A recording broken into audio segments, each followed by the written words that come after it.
Hey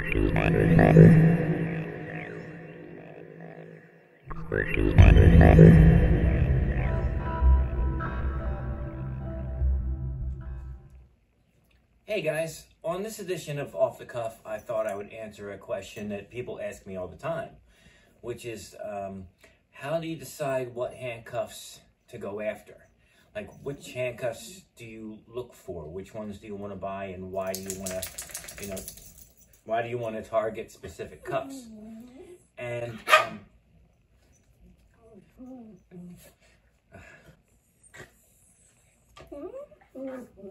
well, what I do is I form these little mental checklists. For example, when I first started collecting, being an escape artist, I was reading books on Houdini.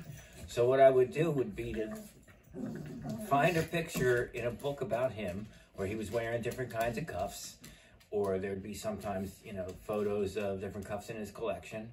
And I would say, okay, this is my goal. I want to get one example of every cuff in that picture. And as an escape artist, I collect pictures of old escape artists in the past. And so what I'm doing is I'm going to show you a bunch of those photographs and brochures and things in my collection.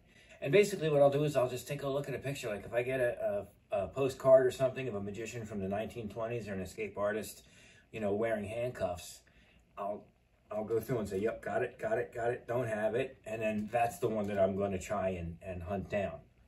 Now, some people use old catalogs as a reference point and as their own personal wish lists. That's really cool too. I was recently looking through an old catalog from a guy who used to sell shackles back in the 1920s, and you could get there's a pair of Rankins in there for $16. Could you imagine? If I had a time machine, forget going back and, doing anything noble. I'm going back and renting a storage unit and buying a ton of handcuffs. That's what I'm doing.